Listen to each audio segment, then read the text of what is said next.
Welcome students.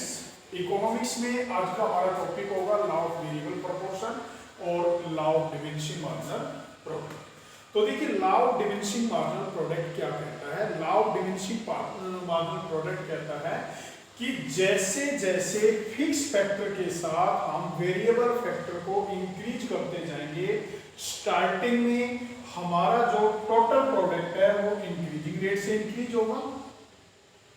एक level पर जाने के बाद हमारा जो टोटल प्रोडक्ट है वो डिमिनिशिंग रेट से इंक्रीज होगा, और एक फिक्स लेवल पर आने के बाद टोटल प्रोडक्ट मैक्सिमम हो जाएगा, और उसके बाद अगर हम वेरिएबल फैक्टर को फिक्स फैक्टर के साथ अटैच करते हैं तो हमारा जो टोटल प्रोडक्ट है वो डिक्रीज होना शुरू हो जाएगा। तो देखिए, इसमें जो टेबल बनाई गई है, इस टेबल में फिक्स फैक्टर लैंड किया हुआ है लेबर। जैसे जैसे हम लेबर को 1 2 3 तक इंक्रीज करते हैं, हमारा जो टोटल प्रोडक्ट है वो 2 से 5 5 से 9 इंक्रीज हो रहा है, और जो मार्जिनल प्रोडक्ट है 2 3 4 यानी इंक्रीजिंग रेट से इंक्रीज हो रहा है।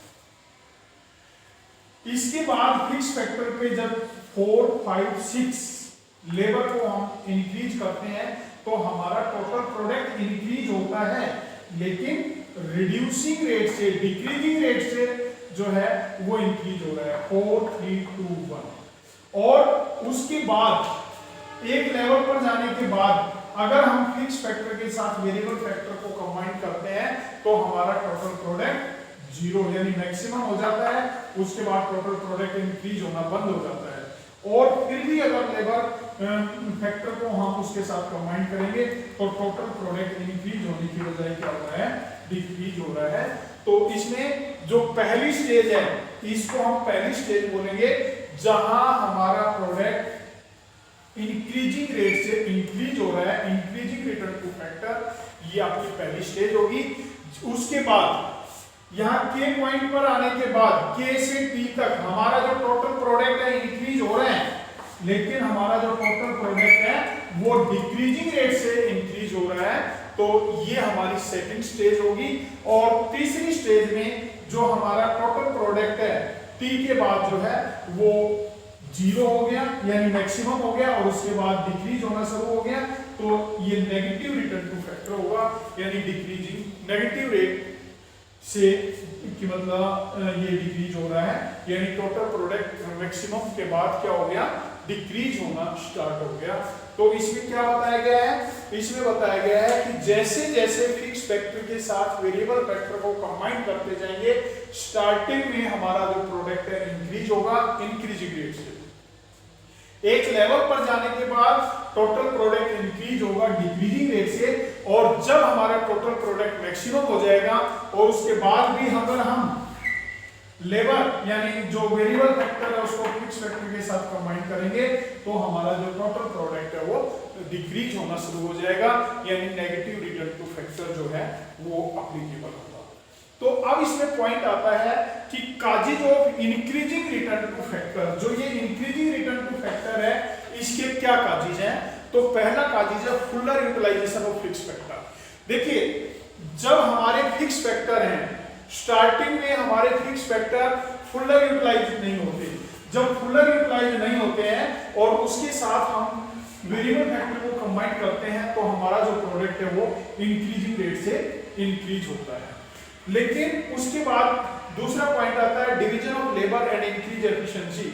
Additional application of variable factor जो है वो क्या होता है कि लेबर को जो डिवाइड किया है और जो उनको ट्रेनिंग दी गई है उसके कारण भी हमारा जो प्रोडक्ट है वो क्या होता है, इंक्रीजिंग रेट से इंक्रीज होता है।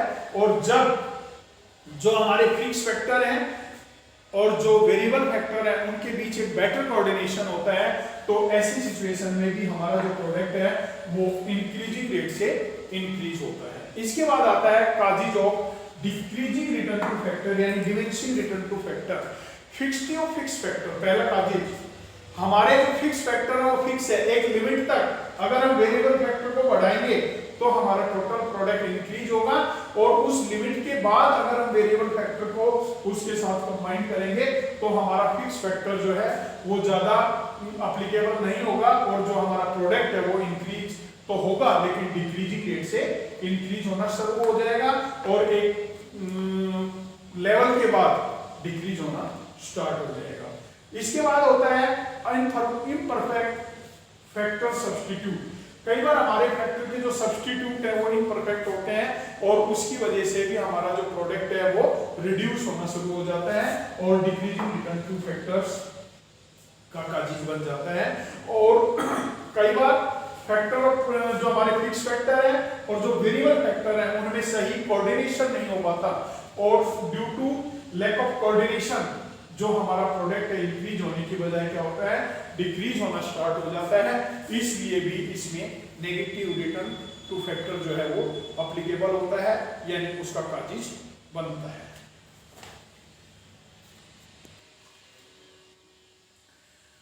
अब देखिए relation between total product, marginal product and average product. तो देखिए सो long MP is increase total product increase at increase rate. जैसे जैसे आपका देखो यहां तक मार्जिनल प्रोडक्ट इंक्रीज हो रहा है, जब मार्जिनल प्रोडक्ट इंक्रीज हो रहा है तो जो आपका टोटल प्रोडक्ट है वो इंक्रीजिंग रेट से इंक्रीज हो रहा है। तो पहला पॉइंट क्या हो जाएगा, as so long MP is increase at increasing rate total product increase at increase. दूसरा पॉइंट हो जाएगा एज टोटल प्रोडक्ट जो मार्जिनल प्रोडक्ट है reduce, total product increase at reducing rate, total product increase at reducing rate. When MP 0 then total product is maximum. Then after when MP is negative total product start to decline, start to reduce. तो ये आपका total product, marginal product और average product में relations आपने learn करना है और इसका ये डायग्राम बनाना है। Okay students.